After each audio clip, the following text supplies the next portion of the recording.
साहू चमोली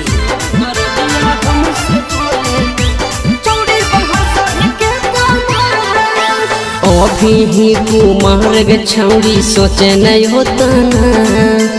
अभी ही कुमार गे छौड़ी बोखे नहीं होता ना। दरदिया अभी सहना छौड़ी बहा सभी के ताना। दरदिया हमसे बोले ना छौड़ी बहा सभी के ताना। चर चर गोल भर पर दौड़े नहीं रोजाना। चर चर गोई यार पर दौड़े नहीं होता ना। दरदिया अभी सहना छौड़ी बहा सभी के ताना। दरदिया हमसे बोले ना छौड़ी बहा सभी के ताना।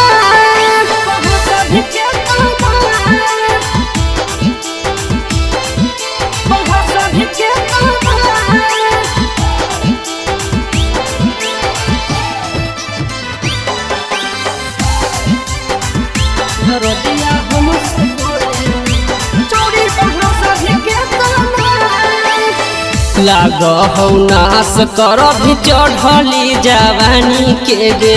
छोटे उमरिया में झेल भी परेशानी की गे।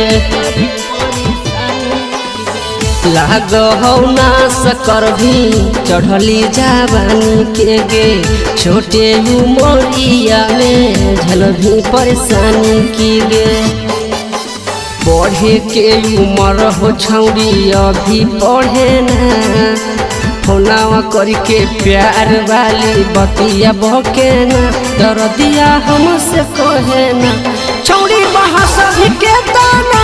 दरदिया हमसे बोले ना छौड़ी बहा सभी के ताना।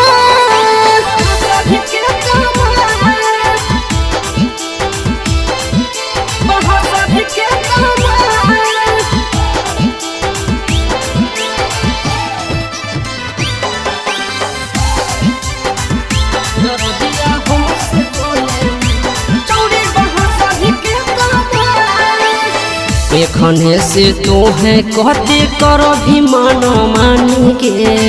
नहीं हो बरियार तोर जवानी के कहानी के। अवध बिहारी आशीष विकेश नंदनवा के गे।